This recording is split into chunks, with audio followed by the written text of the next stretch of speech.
The blizzard had been raging for 3 days straight when Rebecca Sinclair stumbled through the whiteout, her frozen fingers barely able to grip the reins of her dead horse lying somewhere back in the drifts.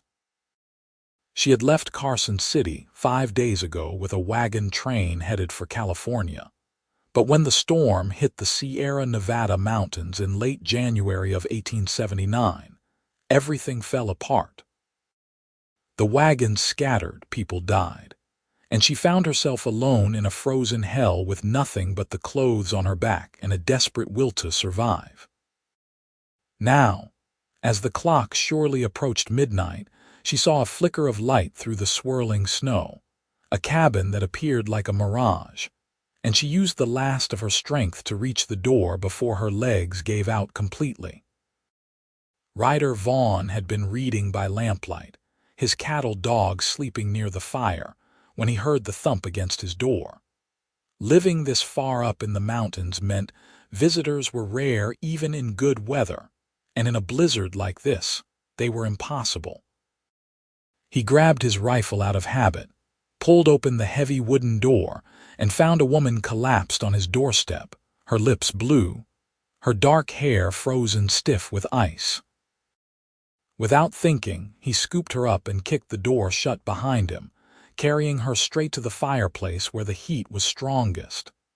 "Jesus Christ," he muttered, setting her down on the bearskin rug and immediately starting to peel off her frozen outer layers.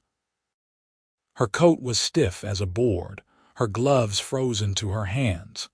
He worked quickly, having seen frostbite before, knowing that every second counted. The woman was unconscious but breathing, though her breaths came shallow and weak. He stripped off her wet clothes without ceremony, replacing them with his own thick wool blankets, rubbing her arms and legs to get the circulation moving again. The dog, a blue heeler named Copper, came over to investigate, sniffing at the stranger with concern. Ryder pushed him away gently, focused entirely on the woman. She was young, maybe 23 or 24, with delicate features that were currently pale as death. He heated water on the stove, brought it over in a bowl, and carefully warmed her hands and feet, watching for the telltale signs of frostbite. Her fingers were bad, turning dark at the tips, but he thought he could save them if he was careful. For hours he worked, keeping her warm, monitoring her breathing, forcing small sips of warm broth between her lips whenever she seemed close to consciousness. Outside, the blizzard continued to howl, wind screaming through the mountain passes like something alive and angry. Ryder had lived in this cabin for 3 years, ever since he left the ranch life in Montana, and decided he needed solitude more than he needed society. He raised a small herd of cattle in the summer, hunted game, and spent his winters mostly alone except for Copper. He was 26 years old and had chosen this life deliberately after too many years of violence and noise. The woman stirred near dawn, her eyelids fluttering. Ryder, who had been dozing in his chair nearby, immediately moved to her side. Her eyes opened slowly, confused and unfocused, the color a striking green even in the dim lamplight. "Where am I?" she whispered, her voice hoarse and broken. "My cabin. About 15 miles north of the main pass. You collapsed at my door last night," Ryder said, keeping his voice calm and steady. "What's your name?" Rebecca Sinclair." She tried to sit up but groaned, falling back against the blankets. "Everything hurts. You nearly froze to death. You are lucky to be alive." He lifted a cup of water to her lips. "Drink this slowly." She obeyed, wincing as the water went down her raw throat. Her eyes darted around the cabin, taking in the rough-hewn log walls, the simple furniture, the animal pelts hung for warmth. "How long was I out there?"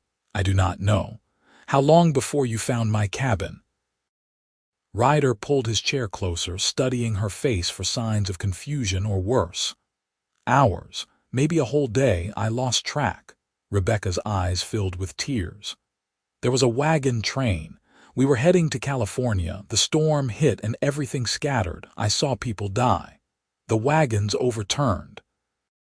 My horse gave out maybe a mile back, and I just kept walking because I did not know what else to do. Ryder nodded slowly. He had heard about the storm hitting wagon trains in the passes. Every winter, people died trying to cross the Sierra Nevada, despite all the warnings, despite all the stories. You are safe now. The storm is still going, but you are safe here. Thank you. She looked at him properly for the first time, seeing a tall man with dark blonde hair, weathered skin, and eyes the color of storm clouds. He had a scar along his jaw and the rough hands of someone who worked hard for a living. You saved my life. I just did what anyone would do. Ryder stood up, uncomfortable with gratitude. You need to rest. Your fingers and toes took the worst of it, but I think they will heal. Do not try to move too much for a few days. Rebecca looked down at her hands, wrapped in clean bandages, and felt fear grip her chest. Will I lose them? I do not think so, but it was close. He moved to the stove, ladling more broth into a bowl. You need to eat, build your strength back up. She ate slowly, each spoonful sending warmth through her frozen body. Ryder sat nearby, watching her with the careful attention of someone used to nursing injured animals back to health. Copper lay at his feet, occasionally lifting his head to check on the stranger. You live here alone? Rebecca asked after finishing half the bowl. Just me and Copper, have been for 3 years. Ryder took the bowl when she indicated she could not eat more. This is not country for most people. Why do you stay? He was quiet for a long moment. Because it is quiet. Because nobody asks questions. Because I got tired of everything else. There was a weight in his words that Rebecca recognized, the sound of someone running from something. She had heard it in her own voice often enough these past months. I understand that. What were you running from? Ryder asked, then shook his head. Sorry, not my business. No, it is all right. Rebecca pulled the blankets closer around herself. I was running towards something, actually. A new life. My parents died last year in New York, and there was nothing left for me there. I sold everything and joined the wagon train. I was going to start over in San Francisco. Long way from New York to San Francisco. Ryder fed another log into the fire, sending sparks spiraling up the chimney. Lot of country to cross, I know, but I wanted to see it. Wanted to be somewhere different, somewhere I could be someone different. She looked at her bandaged hands again. I guess fate had other plans. Fate did not put you on my doorstep, Ryder said quietly. Your own strength did. You could have laid down and died in that snow, but you kept walking. That was you, not fate. Rebecca met his eyes and saw something there that made her breath catch, a recognition of strength meeting strength. Will the storm end soon? Hard to say. Could be another day or 3. We have supplies enough for a week if needed, longer if we are careful. Once it clears, I can take you down to the nearest settlement. Dutch Flat is about a day's ride from here in good weather. The thought of leaving made Rebecca feel strangely hollow, though she had only just arrived. She told herself it was just fear of going back out into the cold, nothing more. I do not want to be a burden. You are not, Ryder said simply, and she believed him. The next 2 days passed in a strange domestic rhythm. Rebecca's strength slowly returned, though her fingers and toes remained tender and painful. Ryder changed her bandages twice a day with gentle efficiency, his rough hands surprisingly careful. They talked little at first, both of them unused to company, but slowly conversation began to flow more naturally. Rebecca learned that Ryder had grown up on a ranch in Montana, the son of a rancher and a schoolteacher. He had 2 brothers, both dead now, one from pneumonia and one from a bullet during a cattle dispute. His parents still lived on the ranch, but he had not been back in 4 years. could not bear the memories that waited there. He had worked as a cowboy, a ranch hand, a temporary lawman in a small town he refused to name, before finally settling here in the mountains where the only law was survival.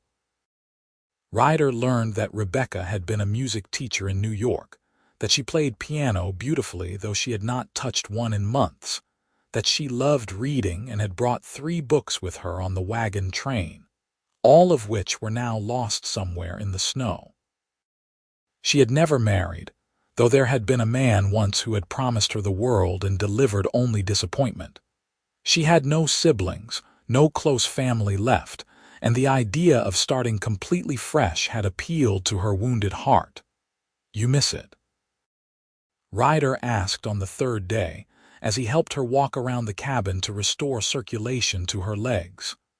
"New York, the music, all of it, sometimes," Rebecca admitted, leaning on his arm more than she wanted to admit she needed to. "But mostly I miss who I was before everything fell apart. My parents died within a week of each other. Influenza. Then I found out the man I thought I would marry was already married to someone else. It felt like my entire life was built on sand, and one wave washed it all away. I know that feeling." Ryder guided her back to the chair by the fire. "When my brother died, the one who was shot, I was the one who could not save him. I was standing right there and I could not do anything. After that, everything felt wrong. I could not stay there anymore, could not be that person anymore." "Is that why you came here? To be someone else?" "To be no one," Ryder corrected. "To just exist without all the weight of expectation and memory. Up here, I am just a man living in a cabin, nothing more, nothing less." Rebecca watched the firelight play across his face, seeing the pain he carried like she carried her own. "Does it work? Does it make the weight lighter? Some days." He met her eyes. "And some days it just means I am alone with it."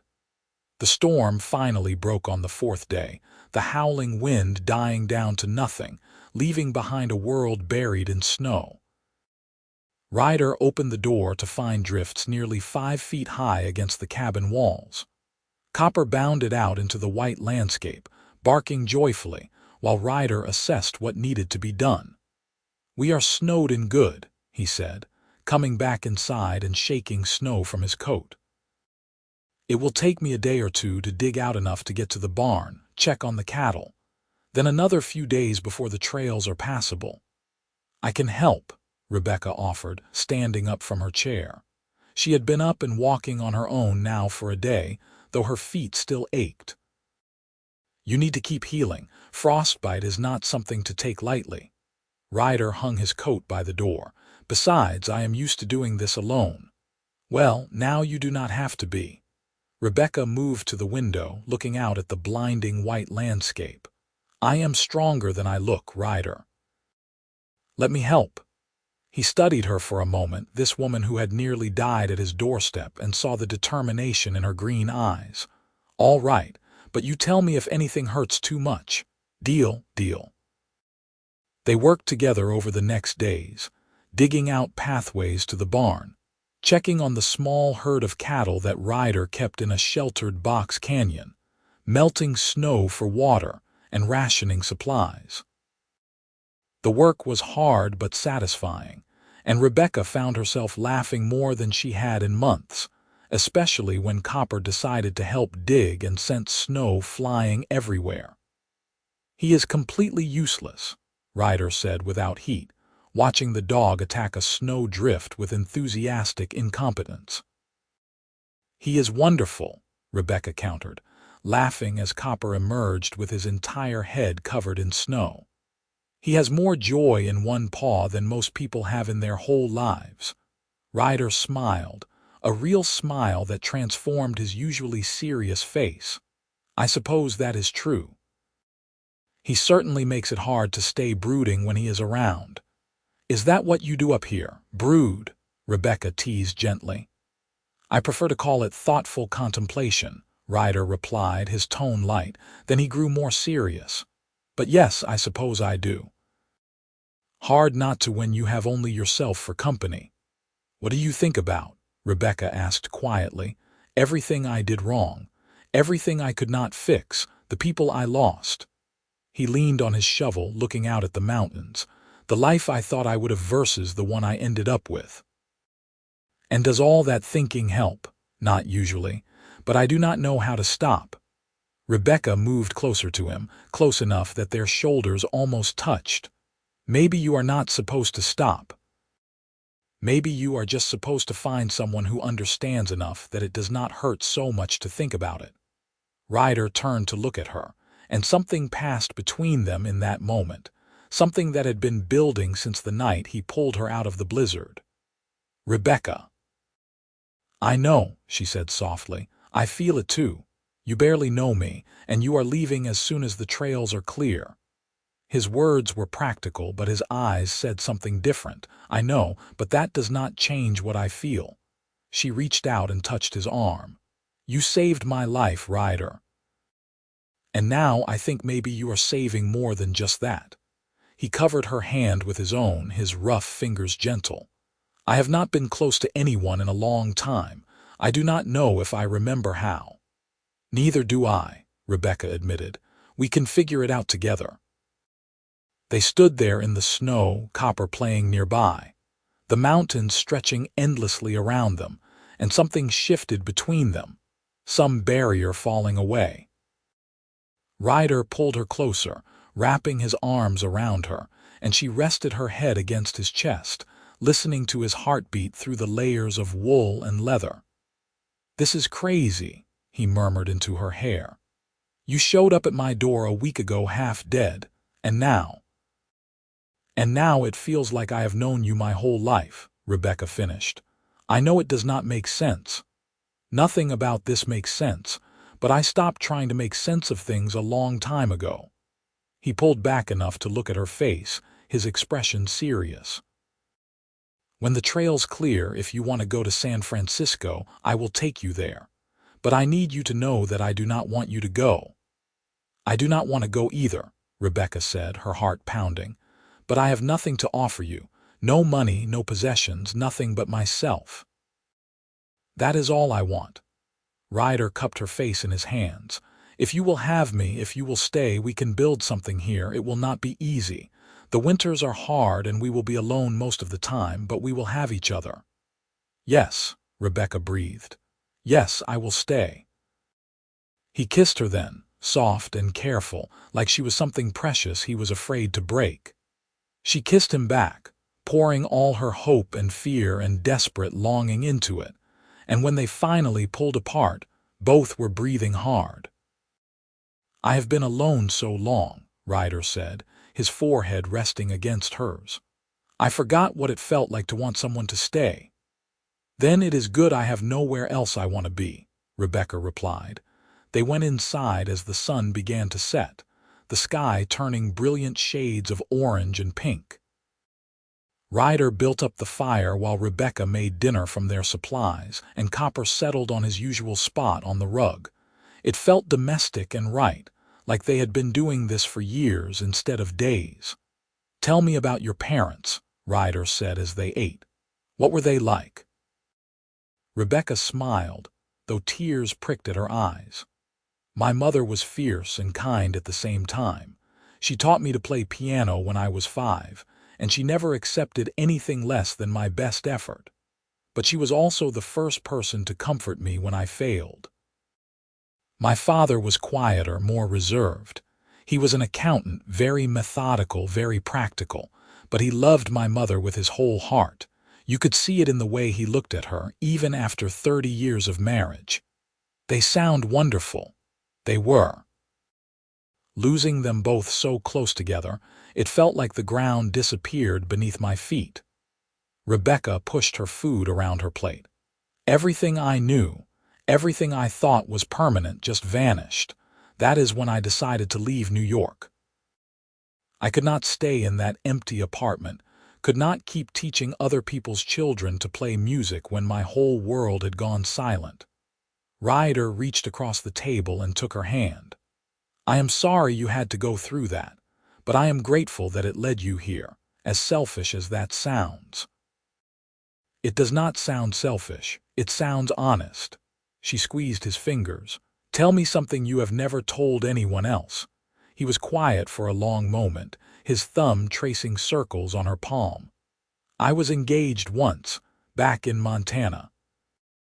Her name was Sarah, and we were supposed to get married in the spring of '75. But then my brother died and I fell apart. I started drinking, picking fights, disappearing for days. She tried to stay, tried to help me, but I pushed her away. Told her I did not love her anymore, which was a lie, but I said it anyway. She married someone else 6 months later, and I left Montana and never went back. You still love her?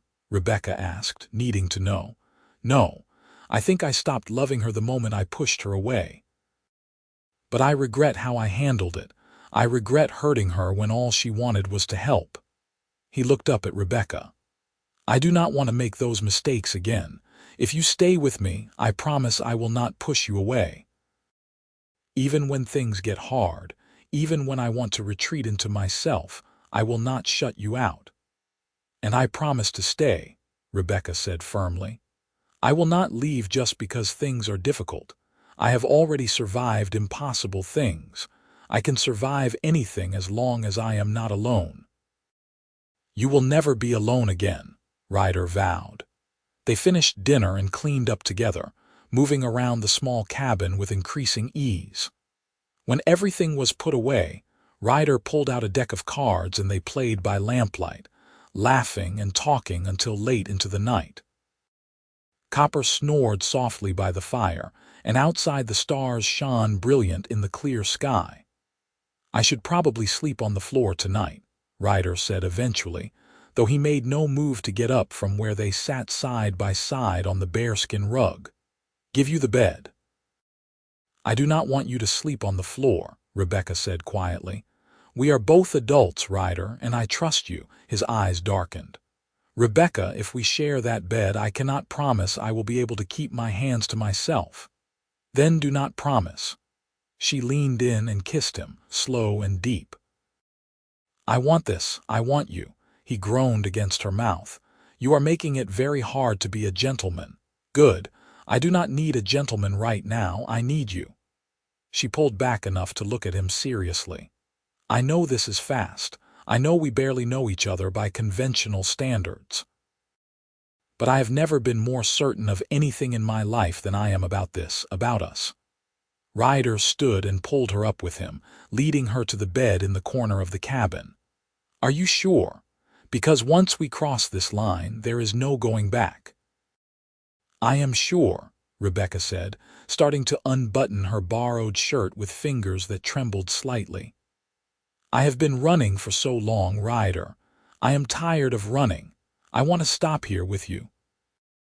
He helped her with the buttons, his hands steadier than hers, and when her shirt fell away, he looked at her like she was the most beautiful thing he had ever seen.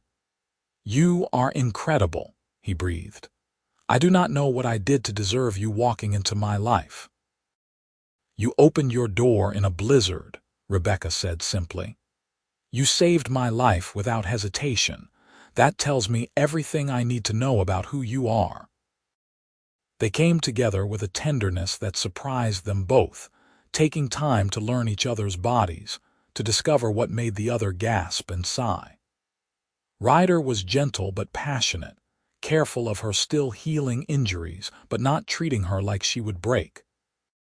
Rebecca met him with equal intensity, all her loneliness and longing pouring into each touch, each kiss. Afterwards, they lay tangled together under the quilts, the fire casting dancing shadows on the walls. Ryder traced patterns on her bare shoulder, his expression peaceful in a way Rebecca suspected was rare for him. I meant what I said, he murmured. I want you to stay. I want to build a life with you. What would that look like? Rebecca asked, genuinely curious. I know nothing about living in the mountains, about raising cattle or surviving winters. I will teach you everything you need to know, and you can teach me things too. You said you play piano. Maybe someday we can get one up here and you can play for me. He smiled. We will take things one day at a time. In the spring, we can add on to the cabin, make it bigger. We can plant a garden, maybe get some chickens. In the summer, we will take the cattle down to sell, and we can stock up on supplies for the next winter. It will be a simple life, but it will be ours. It sounds perfect, Rebecca said honestly. I do not need fancy things or society parties. I just need a home and someone to share it with. Then that is what we will build. Ryder kissed her forehead. Get some sleep. Tomorrow we will start figuring out the details. But Rebecca was not quite ready to sleep. Ryder, will you tell me more about your brothers? I want to know about the people who shaped you. He was quiet for so long she thought he would not answer. Then he began to speak, his voice low and measured. James was the oldest. He was supposed to take over the ranch from my father. He was good at everything, the kind of person everyone liked instantly. He could gentle a wild horse, settle a dispute, make people laugh. He died when he was 28 from pneumonia that turned into something worse. It was sudden. He was fine one day, gone 3 days later. How old were you? 22. Still young enough to think nothing bad could really happen to us. Ryder's arm tightened around her. Thomas was the middle brother, just a year older than me. He was hot-headed, quick to fight, but loyal to a fault. He got into a dispute with a neighboring rancher over water rights. It turned into a gunfight, and Thomas took a bullet to the chest. He died in my arms before the doctor could even get there. Oh, Ryder. Rebecca turned to face him fully, seeing the old grief etched in his features. I am so sorry. I think that is why I came up here. After Thomas died, I could not stand being on that ranch anymore.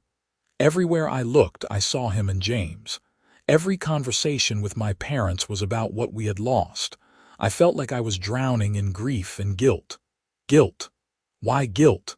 Because I survived. Because I was standing right there when Thomas got shot and I did not stop it. Because maybe if I had been faster, smarter, better, I could have saved him. Ryder's voice cracked slightly. My parents never blamed me, which somehow made it worse. I blamed myself enough for all of us. Rebecca cupped his face in her hands. It was not your fault. You know that, right? You cannot control everything, cannot save everyone.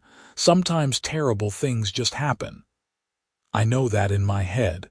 My heart is slower to believe it. He kissed her palm. But being with you, talking about this, it helps. I have not spoken about my brothers in years. I just locked it all away and tried to forget. You do not have to forget them.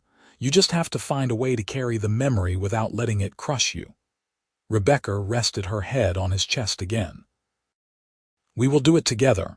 You will help me carry my grief, and I will help you carry yours.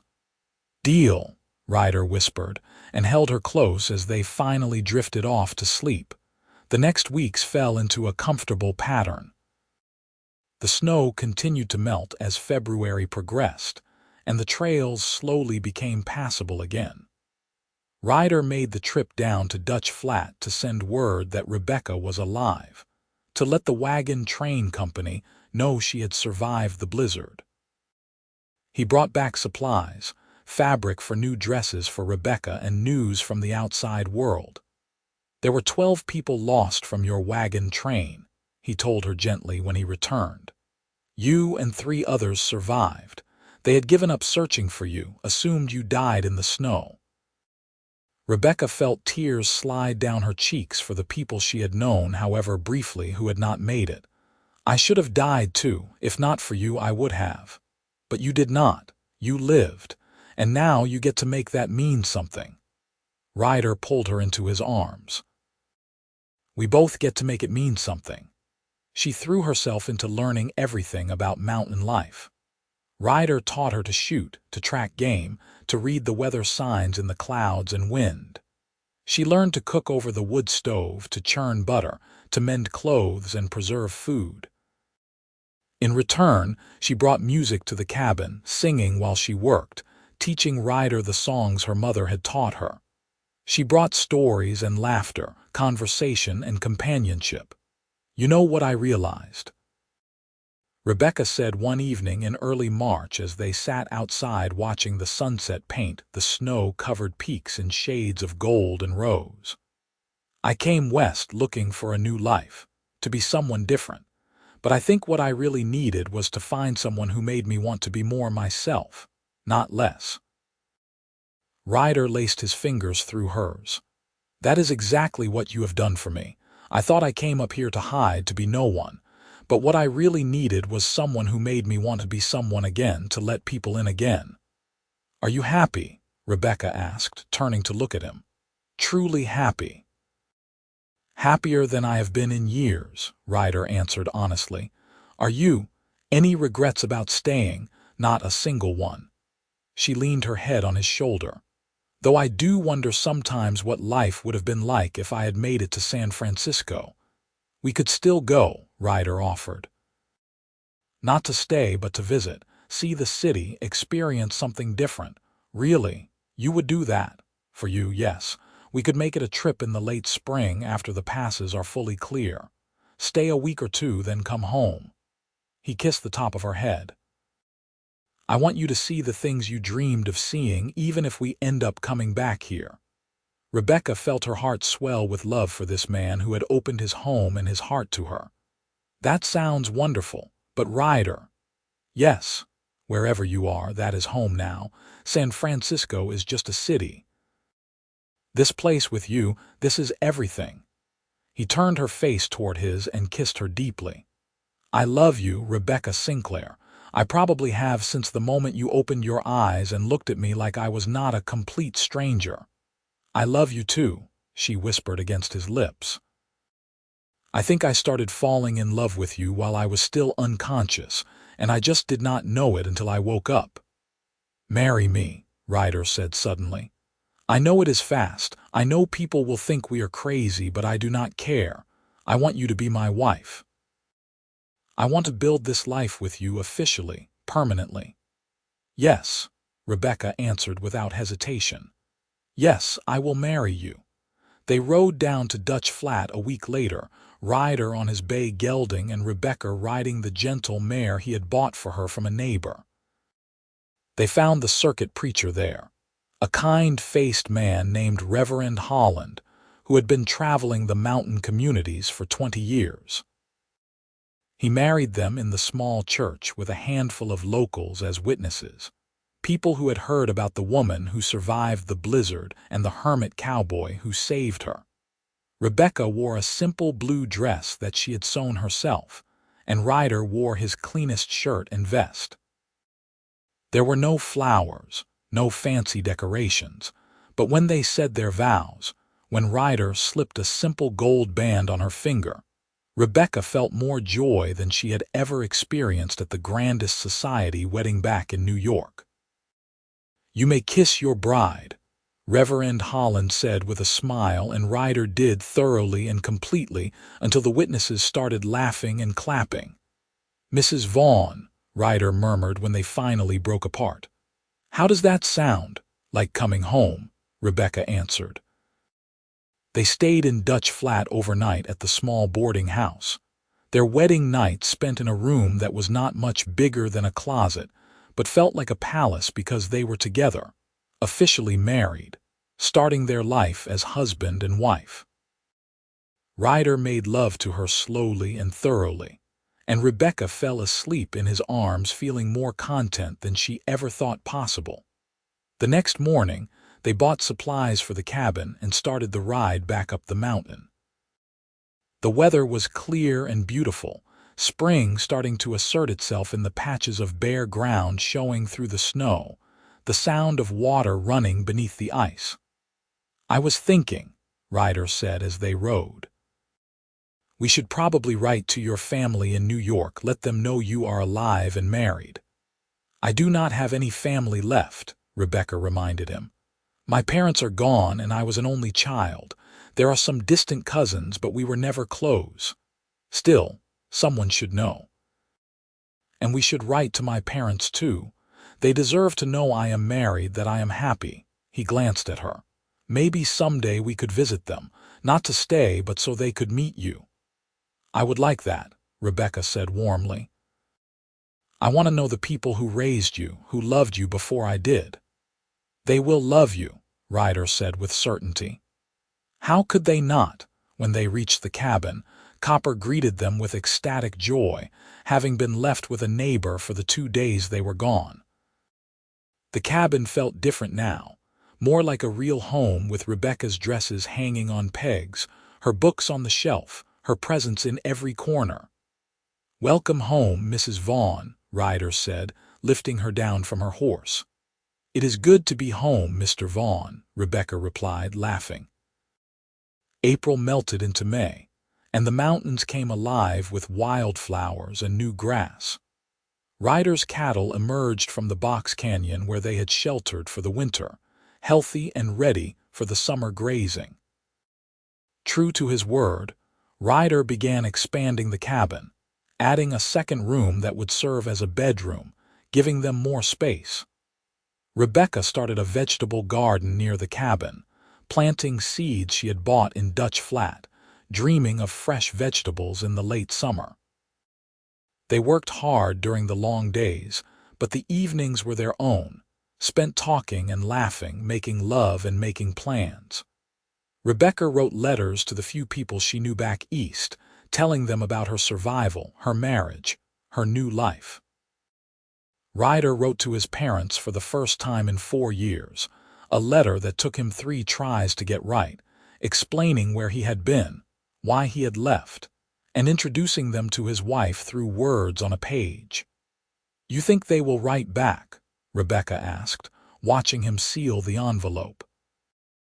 "I hope so, but if they do not, I will understand. I walked away from them, Rebecca. They have every right to be angry with me." He set the letter aside to mail on their next trip to town. "But I had to try. You make me want to fix the things I broke." "We will fix them together," Rebecca promised. In late May, they made the promised trip to San Francisco. It took them 5 days of hard riding, following the trails down out of the mountains, across the Sacramento Valley, and finally into the bustling city by the bay. Rebecca stared wide-eyed at the crowded streets, the tall buildings, the cable cars climbing the hills. It was everything she had imagined and more. They stayed in a modest hotel near the waterfront, and for a week they explored the city like excited children. They walked along the Embarcadero, watching the ships come and go. They visited the markets, saw a theatrical production, ate at restaurants with white tablecloths and multiple courses. Rebecca played piano in a music store, her fingers flying over the keys after months without an instrument. And Ryder stood nearby with tears in his eyes, finally understanding why music had been so important to her. "You are extraordinary," he told her when she finished playing Chopin's Nocturne in E-flat major. "The way you play, it is like watching magic." "I forgot how much I missed it," Rebecca admitted, her hands still resting on the keys. "But I do not miss it enough to want to stay here, to go back to that life. I would rather have you and the mountains and our simple life than all the pianos in the world." "You do not have to choose," Ryder said. "We will get you a piano. I will figure out a way to get one up to the cabin if it kills me." "You do not have to do that," Rebecca protested, but her eyes were shining. "Yes, I do. You gave up everything to stay with me. The least I can do is bring you the one thing that matters most." He kissed her forehead. "Leave it to me." True to his word, before they left San Francisco, Ryder arranged to purchase a small upright piano and have it shipped to Sacramento, where he would figure out how to transport it up the mountain. It cost a small fortune, most of his savings from 3 years of selling cattle, but he did not care. The look on Rebecca's face was worth every penny. They returned to the cabin in early June, sun-bronzed and happy, their saddlebags full of supplies and their hearts full of memories.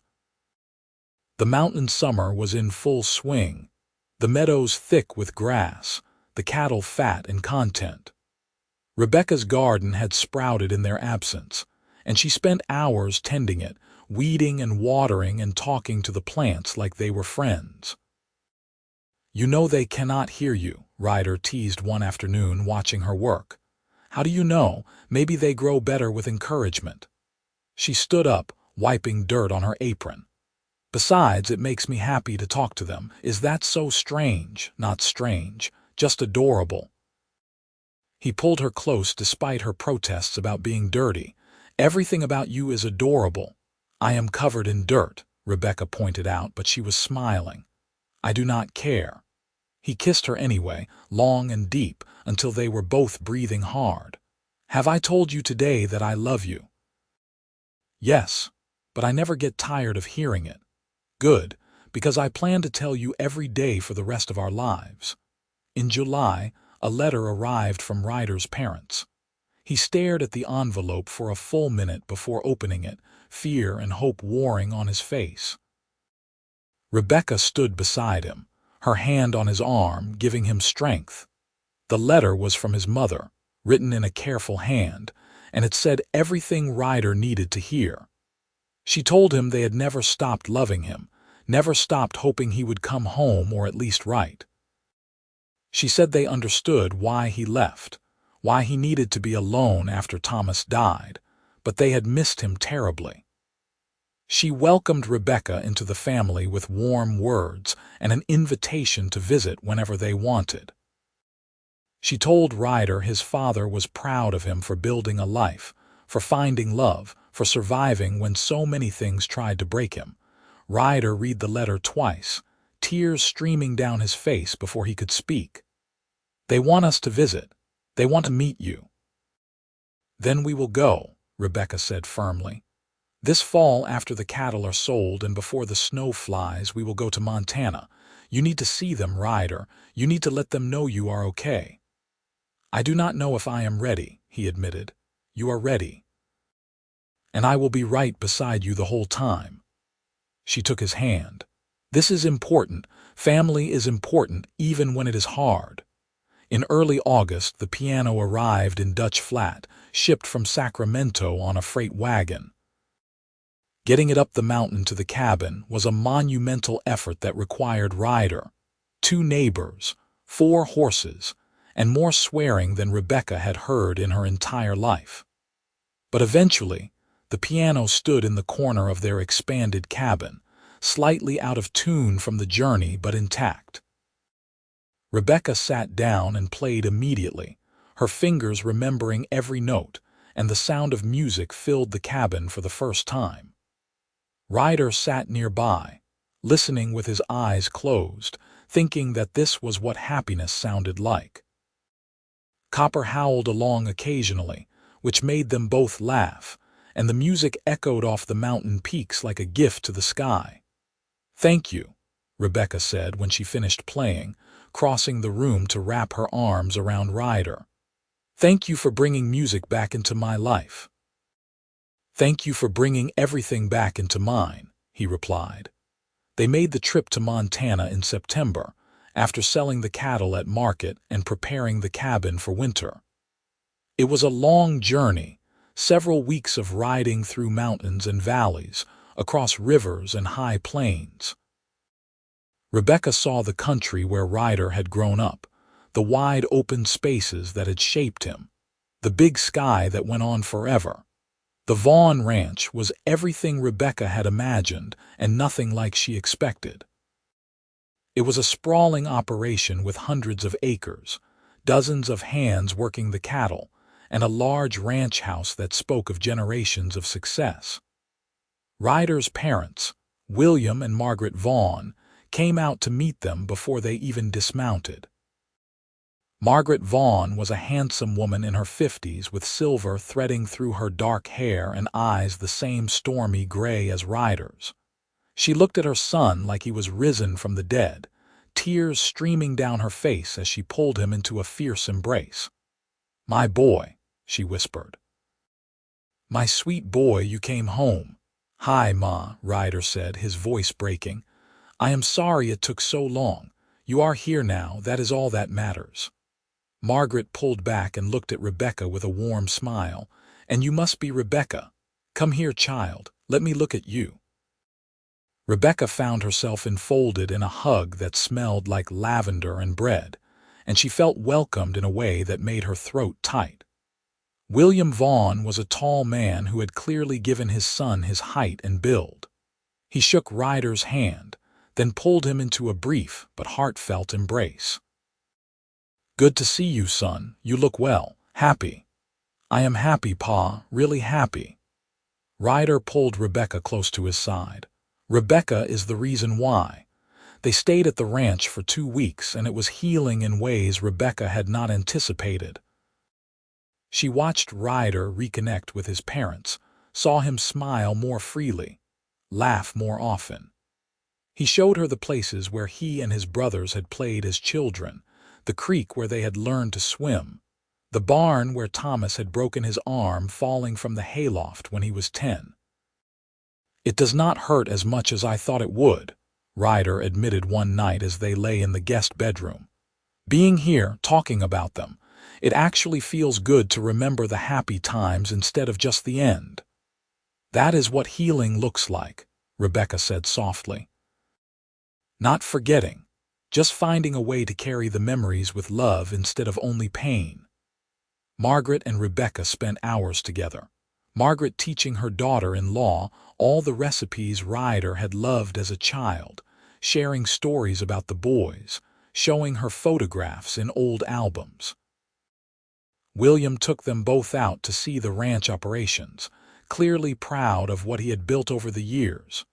"You are good for him," Margaret told Rebecca one afternoon as they sat on the porch shelling peas. "I have not seen him smile like that since before Thomas died." "You brought my son back to life." "He saved mine first," Rebecca replied, "literally and in every other way. When it came time to leave, there were tears but also promises. They would write regularly, visit again next year, stay connected." Ryder hugged his mother for a long time, whispering apologies and gratitude that she waved away with maternal forgiveness. William gripped his shoulder and told him he was proud, which made Ryder's eyes shine with tears. The ride back to California felt different, lighter somehow. Ryder talked more about his childhood, about the good memories he had locked away for so long. Rebecca listened and held his hand and felt grateful that they had made this journey together. They reached the cabin in mid-October, just ahead of the first snow. Everything was as they had left it, Copper greeting them with joy after staying with the same neighbor again. The cabin felt even more like home after being gone, and they settled back into their life with deep contentment. Winter came early that year, but they were prepared. They had plenty of supplies, the cabin was tight and warm, and they had each other. Rebecca played piano while the snow fell outside, Ryder carved wood by the fire, and Copper slept between them. They read books aloud to each other, made love in the warmth of their bed, and talked about the future they were building. "I think we should have children," Rebecca said one night in December, curled up against Ryder's chest. "Not right away necessarily, but someday. I want to fill this cabin with family." "I want that too," Ryder agreed, his hand splaying across her stomach. "A little girl with your green eyes, or a boy who can help me with the cattle, or both," Rebecca said with a smile. "Lots of both." "Lots," Ryder laughed. "How many are we talking about?" "I do not know. As many as we are blessed with." She looked up at him seriously. "You would be an amazing father, Ryder. You are patient and kind and strong. Any child would be lucky to have you." "Any child would be lucky to have you for a mother," Ryder countered. "You are the strongest person I know, Rebecca. You survived impossible things and came out the other side ready to love and build and hope. That is extraordinary." Spring of 1880 arrived with the usual fanfare of melting snow and new beginnings. Rebecca discovered she was pregnant in April, and the joy on Ryder's face when she told him was something she would remember for the rest of her life. He treated her like she was made of glass for the first few weeks until she firmly told him she was pregnant, not dying, and could still do most of her normal work. "I just want to keep you safe," he protested. "Both of you. We are safe. We have you." She took his hand and placed it on her still flat stomach. "This baby is already so loved, Ryder. Already so wanted. That is what matters most." They wrote to both sets of parents with the news, and letters came back full of excitement and advice. Margaret sent baby clothes she had saved from when her sons were small. Rebecca's distant cousin in New York, who she had written to after getting married, sent a package of children's books. The pregnancy progressed smoothly through the summer. Rebecca's garden flourished, providing them with fresh vegetables. The cattle did well, and Ryder added to the herd with calves born in the spring. They expanded the cabin again, adding a small room for the baby, building a cradle from pine wood that Ryder sanded until it was smooth as silk. "What should we name them?" Rebecca asked one evening in late summer, her hands resting on her swollen belly where the baby was kicking enthusiastically. "If it is a boy, I was thinking Thomas James, after my brothers." Ryder looked at her to gauge her reaction. "But only if you are comfortable with that." "I love that," Rebecca said warmly. "And if it is a girl, I do not know. What do you think, Lily Margaret? Lily after my mother, whose middle name was Lillian, and Margaret after yours. That is perfect." Ryder leaned over and kissed her belly. "Thomas James or Lily Margaret. Either way, you are going to be so loved, little one." The baby came in early October, just as the leaves were turning gold and the first cold winds were blowing down from the peaks. Rebecca's labor started in the middle of the night, and Ryder rode through the darkness to fetch the midwife from Dutch Flat, a capable woman named Mrs. Chen, who had delivered half the babies in the mountain communities. It was a long labor, lasting through the night and into the next afternoon.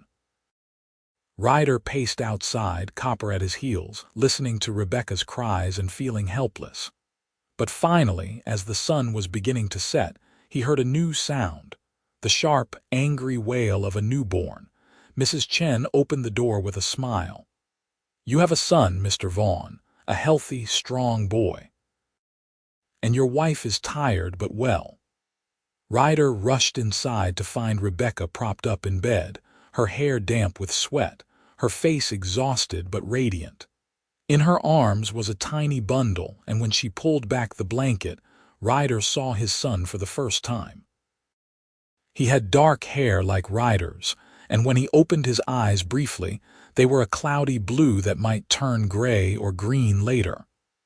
"Thomas James Vaughn," Rebecca said softly. "Say hello to your papa." Ryder reached out with shaking hands and carefully took the baby, cradling him against his chest with a mixture of terror and wonder. "Hi there, little man. I am your father, and I promise I am going to do everything I can to be good enough for you." The baby yawned, completely unconcerned, and Ryder fell completely and irrevocably in love.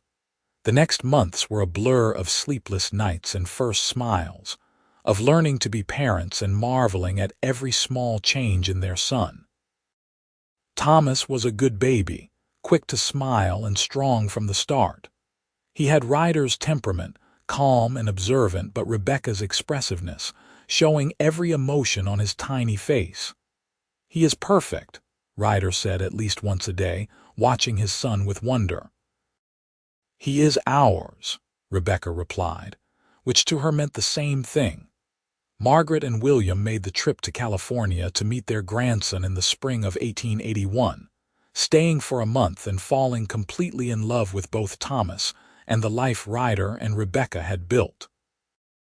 Margaret helped Rebecca with the baby, taught her all the tricks she had learned raising 3 boys, and told stories about Ryder as a child that made him blush and Rebecca laugh. "You were exactly like Thomas," Margaret told him, watching the baby nurse at Rebecca's breast. "Same serious expression, same way of studying everything. You are going to be a wonderful father, Ryder. You already are. I just do not want to mess this up, Ryder admitted. He deserves so much better than I know how to give. He deserves parents who love him and each other, who work hard and do their best, and he has that. Margaret patted her son's arm. You are doing it right, son. Trust yourself. After William and Margaret left, life settled back into its rhythm. Thomas grew quickly, going from helpless infant to curious baby to a toddler exploring every inch of the cabin and the land around it. Copper appointed himself the baby's guardian, following Thomas everywhere, letting him pull his ears and tail without complaint. In 1883, Rebecca gave birth to their second child, a daughter they named Lily Margaret as planned. She came into the world with Rebecca's green eyes and a head full of dark curls, and she owned Ryder's heart from the first moment he held her. Thomas, now almost 3, was fascinated by his baby sister, wanting to help with everything, to hold her and play with her and protect her. We are a family, Rebecca said one evening, watching Ryder sit by the fire with both children, Thomas leaning against his side and Lily sleeping on his shoulder. A real, complete family. Best thing I ever built, Ryder agreed, looking at her with so much love it made her breath catch. Thank you for staying, Rebecca. Thank you for choosing this life, for choosing me. Thank you for opening your door in a blizzard, she replied.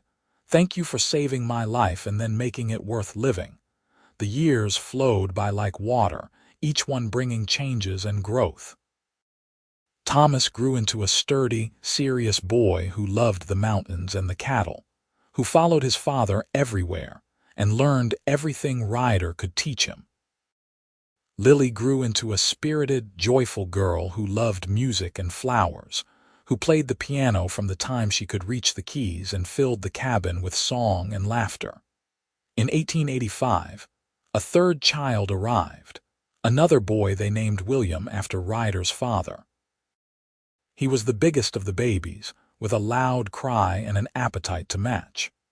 Thomas took his role as big brother seriously, helping care for the baby with earnest concentration. Lily sang to William constantly, convinced her songs would make him smile. The cabin had been expanded multiple times by now, growing from the single room where Ryder had lived alone to a proper home with 4 bedrooms, a real kitchen, and a sitting room where the piano held pride of place. The cattle herd had grown as well, making them prosperous by mountain standards. They had built a life that was rich in all the ways that mattered. Ryder and Rebecca visited Montana every other year, and William and Margaret made the trip to California in the off years. The children grew up knowing their grandparents, hearing stories about the uncles they had never met but who they were named after. It was important to both Ryder and Rebecca that the past was not forgotten, that the people they had lost were kept alive in memory and story. You ever regret it? Ryder asked Rebecca one night in 1888 when they were alone by the fire after putting 3 exhausted children to bed. Staying here instead of going to San Francisco, living this hard life instead of something easier. Never, Rebecca said firmly. Not once, not ever. This is exactly where I am supposed to be, with you, with our children in these mountains. This is my home, Ryder, my real home in a way nowhere else has ever been. You are my home, Ryder replied. You have been since the night you collapsed at my door. You walked into my life during a blizzard and you brought spring with you. That is incredibly poetic for a cowboy, Rebecca teased gently. You bring it out in me. He pulled her into his lap, despite her protests that she was too old for such things at 33. I love you more now than I did the day we married, more every day with everything we build together. I love you too, Rebecca whispered. I will love you until I die and probably beyond that. They kissed like newlyweds, the years falling away, leaving just the 2 of them and the love that had saved them both. By 1890, Thomas was 10 years old and talking about ranching, about expanding their operation, about the future. Lily was 7 and already playing piano as well as her mother had at twice her age, talking about teaching music someday. William was 5 and fearless, constantly climbing things and exploring and giving his parents heart attacks. "We should have one more," Rebecca said one spring morning, watching Ryder play with the children in the meadow near the cabin. "I am not ready to be done yet." "You are sure?" Ryder asked when she told him her idea later. "You are almost 35, Rebecca. Childbirth is not getting any easier." "I know the risks, but I want one more. I want to fill this house with as much love as it can hold." She touched his face. "What do you think?" "I think you are extraordinary, and if you want another baby, then we will have another baby." He kissed her softly. "Whatever you want, Rebecca, always." Their fourth child, another daughter, was born in February of 1891 during a snowstorm that reminded them both of the night they met. They named her Rose Anna, and she came into the world with a full head of blonde hair and eyes that were already turning the same stormy gray as her father's and brother Thomas's. 4 children, Ryder marveled, holding Rose while Rebecca slept after the delivery. "We have 4 children." "How did I get so lucky?" "We both got lucky," Rebecca murmured, not quite asleep. "The luckiest people in the world." The family continued to grow and thrive. Thomas became his father's right hand on the ranch, learning everything about cattle and horses and mountain living. Lily gave piano concerts for the family and neighbors, her talent clear and beautiful. William proved to have his father's skill with animals, able to gentle the wildest horse with patience and kindness. Rose grew into a bright, curious child who loved books and questions and her older siblings in equal measure. Ryder and Rebecca watched their children grow with pride and wonder, amazed at how each one was unique, how each one brought something different to the family. They worked hard, faced challenges together, and celebrated victories large and small. The cabin that had once housed only a lonely cowboy and his dog was now full of life and laughter and love. In 1895, William and Margaret Vaughn passed away within months of each other, both in their 70s and ready to rest. Ryder grieved but was grateful he had reconciled with them years ago, grateful his children had known their grandparents, grateful for the forgiveness and love that had healed old wounds. They buried them on the Montana ranch next to James and Thomas, the family together again. "You gave me that," Ryder told Rebecca after the funeral, holding her close. "You gave me the courage to reconnect with them, to let them back into my life. I would have died alone and bitter if not for you. You saved my life, and I helped you save yours," Rebecca said simply. That is what love does. The years continued their steady march. Thomas fell in love with a rancher's daughter from Dutch Flat, married her in 1898, and brought her to live on an expanded section of the property.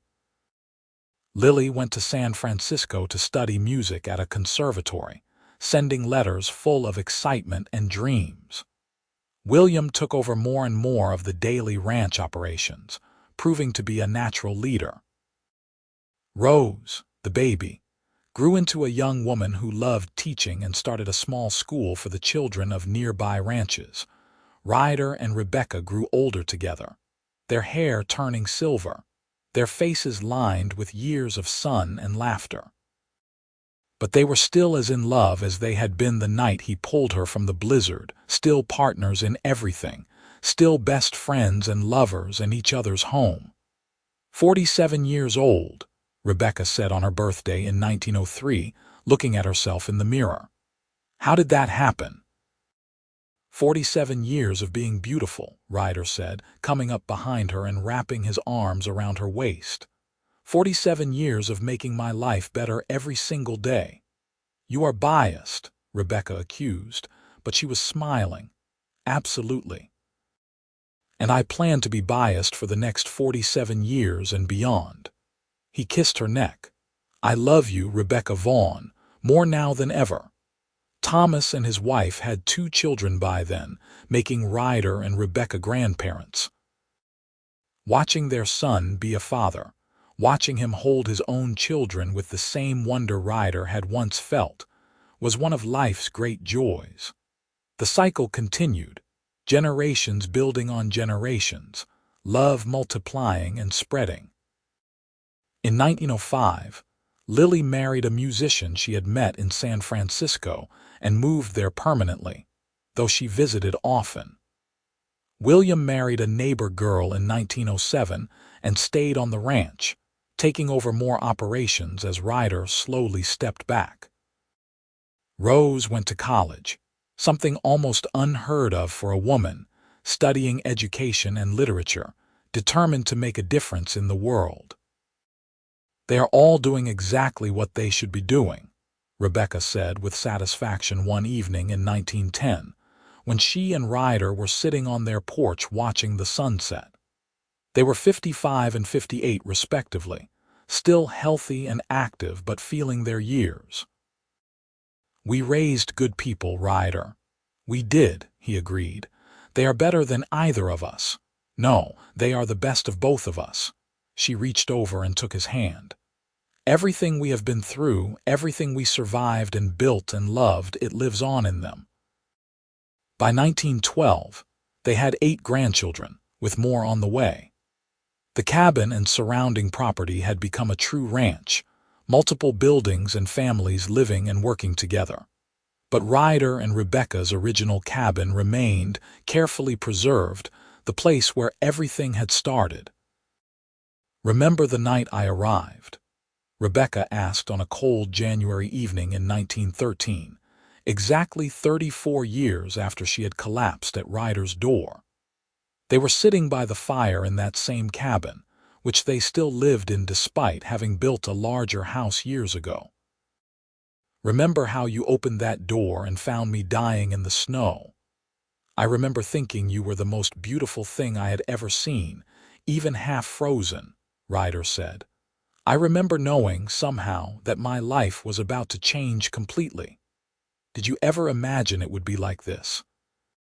All of this, Rebecca gestured at the life they had built, visible through the windows in the form of their children's houses, their grandchildren playing, the legacy they had created. No, I imagined living alone forever, surviving but not really living. You showed me the difference, Rebecca. You showed me what it meant to truly be alive. Ryder pulled her closer, their bodies fitting together the way they had for more than 3 decades. Best thing I ever did was open that door. Best thing I ever did was keep walking through the storm, Rebecca replied. Keep believing there was something worth surviving for, even when I could not see it yet. They sat in comfortable silence, watching the fire, listening to the wind outside. It was not a blizzard tonight, just a gentle snow, the kind that made everything clean and peaceful. But it reminded them both of that first night, of fate and choice and the thin line between death and life. If I had died that night, Rebecca said softly, if you had been even 5 minutes slower, I would have frozen out there. Everything we have built, everyone we have loved, none of it would exist. But you did not die, you lived, and we built all of this together. Ryder turned her face toward his. That is what I choose to focus on, not what might have been, but what is, what we created together against all odds. You are right, Rebecca agreed, and I am grateful for all of it. The hard parts and the easy parts, the joy and the grief, everything. I would not change a single moment. Not even the moment you nearly died in a blizzard, Ryder asked with a small smile. Especially not that moment, Rebecca said firmly, because it led me here, to you, to us, to this life we have built. They made love that night with the tenderness of long familiarity, their bodies knowing each other completely, their hearts still beating in perfect synchronization. And afterwards, wrapped in each other's arms, They slept peacefully in the cabin where their love story had begun. The years continued, bringing more grandchildren, the first great-grandchildren, new joys and inevitable losses. They celebrated birthdays and anniversaries, welcomed new babies and mourned the passing of friends. Through it all, Ryder and Rebecca remained each other's constant, each other's home. In 1920, they celebrated their 41st wedding anniversary surrounded by family. Thomas was 40, a successful rancher with a grown family of his own. Lily was 37, a respected music teacher in San Francisco with 3 children. William was 35, running the family ranch with skill and dedication. Rose was 29, married to a professor and teaching at a university, breaking barriers for women everywhere. 41 years, Rebecca marveled, looking at the gathering of children and grandchildren and great-grandchildren that filled their property. 41 years since we stood in that little church in Dutch Flat. Best 41 years of my life, Ryder said. He was 66 now, his hair completely silver, his face deeply lined, but his eyes still the same stormy gray that had captivated Rebecca from the first moment she saw them. Every single day with you has been a gift, even the hard days, Rebecca teased. She was 64, her dark hair now white, her green eyes still bright and lively. Especially the hard days, because we faced them together. He raised his glass. To many more years, my love. To growing old together and watching our legacy grow. To the cowboy who opened his door in a blizzard, Rebecca countered. To the man who saved my life and then gave me a reason to live it fully. They clinked glasses and drank, surrounded by the family they had created, the love they had nurtured, the life they had built against all odds. As the sun set over the mountains that night, painting the snow-covered peaks in shades of gold and rose, Ryder and Rebecca stood on their porch, hands clasped, watching the beauty of the world they called home. Their children were laughing with their grandchildren, multiple generations of Vaughns gathered together in love and celebration. This is what happiness looks like, Rebecca said softly.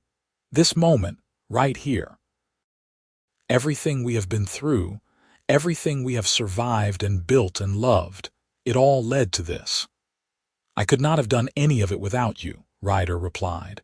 You are the best thing that ever happened to me, Rebecca Vaughn. From the moment you collapsed at my door until this very second and beyond, you have been my everything. And you have been mine. She turned to face him, cupping his weathered face in her hands. I love you, Ryder Vaughn. I loved you when I was dying in the snow, though I did not know it yet. I loved you when you saved my life. I loved you when you asked me to stay.